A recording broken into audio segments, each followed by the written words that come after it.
시청자 여러분 안녕하십니까? VOA 뉴스투데이 시작합니다. 최근 중국과 러시아의 전폭기가 한국 방공식별구역 카디즈에 무단 침입한 문제에 대해 미국 국무부는 동맹 강화의 중요성을 강조했습니다. 한국 윤석열 정부의 담대한 구상에 인권 문제가 포함되지 않았다는 일각의 지적에 대해서는 한국의 새 구상을 지지한다면서도 미국은 북한의 인권 상황을 우려한다는 기존 입장을 확인했습니다. 첫 소식 함지하 기자가 보도합니다. 미국 국무부는 최근 잦아진 중국과 러시아 전폭기의 한국 방공식별구역 카디즈 진입 문제와 관련해 인도태평양 내 동맹 강화의 중요성을 강조했습니다. 국무부 대변인실 관계자는 25일 관련 사안에 대한 VOA의 이메일 질문에 미국은 중국과 러시아의 독자적 또는 공동 군사활동 등 그들이 제기하는 안보 문제를 해결하기 위해 인도태평양 내 동맹 협력 강화의 중요성을 명확히 해왔다고 밝혔습니다. 중국과 러시아 전폭기의 카디즈 진입 문제는 미국과 한국 등이 공조해야 할 여러 공동 이해관계에 포함된다는 뜻입니다. 앞서 네드 프라이스 국무부 대변인은 22일 정례 브리핑에서 이 같은 입장을 강조했습니다. We have made clear that we view trilateral cooperation between and among these three countries as pivotal to a number of shared interests we have. We most often speak about it in the context of the DPRK's weapons of mass destruction programs, but at our heart, at our core, we share an enduring interest in a free and open Indo-Pacific region. That is really what connects us in terms of our interests, in terms of our values as well, to Japan and the ROK. 국무부 대변인실 관계자는 이어 한국 윤석열 정부의 대북 정책인 담대한 구상에 북한 인권 문제가 포함되지 않았다는 일각의 지적과 관련한 질문에는 우리는 북한의 인권 상황에 대해 여전히 우려하고 있으며 미국은 인권을 외교 정책의 중심에 두는 데 전념하고 있다고 답했습니다. 그러면서 우리는 북한 인권 실태에 대한 인식을 높이고 인권 침해와 유린을 부각하며 독립적인 정보 접근 증진과 인권 존중을 도모하기 위해 국제사회와 계속 협력하고 있다고 강조했습니다. 이 관계자는 그러면서 우리는 진지하고 지속적인 대북 외교의 길을 열겠다는 한국의 목표를 지지한다는 기존의 입장을 재확인했습니다. 또 우리의 공동 목표는 한반도의 완전한 비핵화라면서 우리는 그 일환으로 계속 윤석열 정부와 긴밀히 조율할 것이라고 강조했습니다. VOA 뉴스 함지하입니다.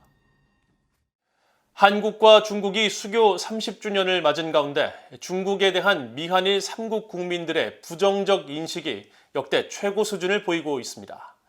특히 한국에서는 시진핑 정부의 강압적 권위주의의 실체와 현실을 깨닫고 있다는 평가가 나오고 있습니다. 김영권 기자가 취재했습니다. 미국의 여론조사 전문기관인 퓨 리서치 센터가 지난 6월 19개국 국민을 상대로 중국에 대한 평판을 조사해 발표했는데 중국에 대한 반감, 즉 반중 여론이 대부분의 국가에서 역대 최고 수준을 보였습니다.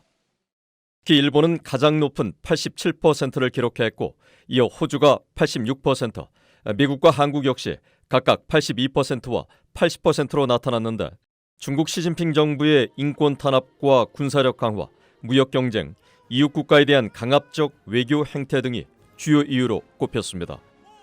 한국의 중앙일보와 동아시아연구원이 한중 수교 30주년을 맞아 한국 국민 1,028명을 상대로 조사한 중국에 대한 인식에서도 응답자의 70%가 중국에 좋지 않은 인상을 갖고 있다고 답했고 긍정적이란 답변은 11.8%에 그쳤습니다. 3년 전 조사 때보다 중국에 대한 부정적 인식은 20%나 늘었고 긍정은 절반이나 준 겁니다. 미한일 전문가들은 중국에 대한 경제 의존도가 높고 반중 여론도 상대적으로 낮았던 한국의 인식이 변화되고 있다면서 이는 소프트 파워를 무시하는 시진핑 정부가 자초한 것이라고 지적했습니다. China is forcing countries to have a negative view of China. Its policies are extremely belligerent and aggressive. In the case of Korea, the Chinese are bullying the government in Seoul. So, of course, South Koreans have a negative view of China. This is just the result of Beijing. 한국세종연구소 중국연구센터장을 지낸 미국 하버드대 페어뱅크 중국학센터의 이성현 박사는 한국인들이 중국을 기회로 보던 환상을 깨고 실질적 위협이란 현실 인식으로 리셋 중이라고 평가했습니다.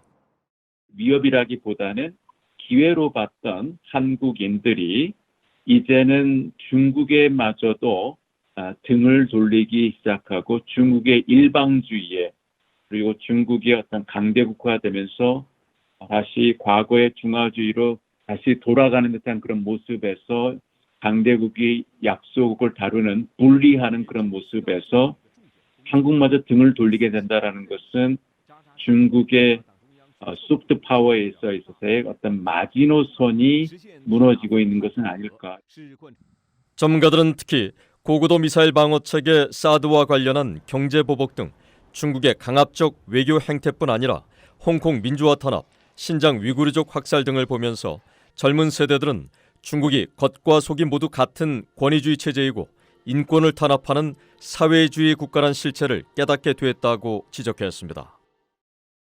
권위주의적인 정치 체제를 갖다가 민주적인 그런 체제를 가지는 나라들을 노골적으로 위협하는 것 같은 그러한 자기가 중심이 된 그런 새로운 국제 질서를 만들려는 그런 야심이 노골적으로 표면화되면서 일본인들의 중국에 대한 이미지가 얘가 거의 수복 불가능하다고 보일 정도로 상당히 안 좋아졌다고.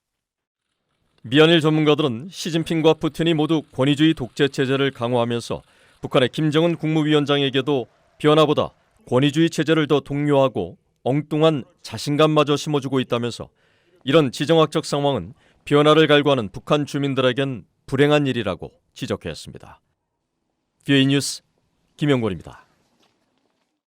인도태평양 지역에 전투기를 보내 아시아 국가들과 연합 군사훈련을 벌이고 있는 독일이 인도태평양은 독일의 중요한 지역이라는 입장을 밝혔습니다. 미국 주재 독일 대사관 대변인은 24일 독일 공군이 처음으로 아시아에 파견된 배경을 묻는 VOA의 질문에 인도태평양은 글로벌 경제와 국제 무역로로서 중요할 뿐 아니라 현재 이 지역에서는 누가 영향력을 행사하는지를 놓고 권력 지형의 변화와 전략적 경쟁이 벌어지고 있다면서 이 지역의 안정은 유럽 전체에 중요하다고 밝혔습니다. 이어 독일은 영내 파트너들과 함께 공통의 가치와 법치를 기반으로 한 국제 질서를 지지할 것이라고 강조했습니다. 현재 호주에서 미국, 한국, 일본 등 17개 나라 공군과 피치블랙 연합훈련에 참가하고 있는 독일 공군 전투기는 훈련 이후 처음으로 한국을 방문해 한국 공군과 상호 운용성 향상을 위한 교류 활동을 할 예정입니다. 북한 정권의 후원을 받는 것으로 알려진 해킹 조직 라자루스가 올해 암호화폐와 랜섬웨어 해킹을 통해 자금을 탈취한 사례가 급증하고 있는 것으로 나타났습니다. 영국에 본부를 둔 국제 사이버 보안업체 NCC 그룹은 25일 발표한 보고서에서 라자루스가 올해 초 수억 달러 규모의 암호화폐 탈취 공격을 벌이고 해킹 공격 후 해제를 위해 금전을 요구하는 랜섬웨어 해킹 분야에서도 다시 두각을 나타내고 있다면서 미국과 일본, 한국의 암호화폐 기관들이 긴장의 끈을 늦춰서는 안 된다고 지적했습니다. 다국적 블록체인 분석업체인 엘립틱도 이날 보고서를 통해 북한이 암호화폐 대체불가 토큰 NFT를 활용해 탈취한 암호화폐를 돈 세탁하는 경향이 더욱 증가하고 있다면서 북한이 올해 4억 5,500만 달러 상당의 암호화폐를 돈 세탁해 미국 재무부에 제재 대상에 지정된 믹스업체 토네이도 캐시의 경우 전체 대체불가 토큰 사기 수익의 절반이 넘는 52%를 돈 세탁하는 데 악용됐다고 지적했습니다. 미국으로 신병이 인도된 첫 북한 국적자 문철명이 미국 법원으로부터 형량 합의 방식인 알포드 플리를 허가받았습니다. 미국 워싱턴 DC 연방법원의 루돌프 콘트레라스 판사는 24일 문철명 측이 요청한 알포드 플리 요청을 허가하는 명령 서문을 공개했습니다. 알포드 플리는 자신에 대한 혐의는 부인하지만 검찰의 증거를 일부 인정하면서 형량을 합의하는 것으로 최근 문철명의 변호인은 재판부에 이를 통한 형량 선고를 바란다는 의사를 피력했습니다. 알포드 플리는 자신의 혐의를 인정함으로써 검찰과 형량 합의를 이루는 플리바겐과 달리 유죄를 인정하지 않지만 검찰의 증거를 받아들이면서 관련 혐의에 적용된 형량의 일부를 삭감받겠다는 의도로 해석되어 왔습니다. 말레이시아에서 무역 업무를 했던 문철명은 지난 2019년 5월 돈 세탁 등 6개 혐의로 미국 법원에 기소돼 지난해 3월 미국으로 신병이 인도된 첫 북한 국적자로 문 씨에게 적용된 돈 세탁 혐의는 최대 20년의 징역형과 벌금 50만 달러에 처하도록 하고 있어 형량 조정이 이루어지지 않을 경우 문철명은 최대 120년의 징역형과 수백만 달러의 추징금이 선고될 수 있었습니다. 이상으로 VOA 뉴스투데이를 모두 마칩니다. 시청해주신 여러분 고맙습니다.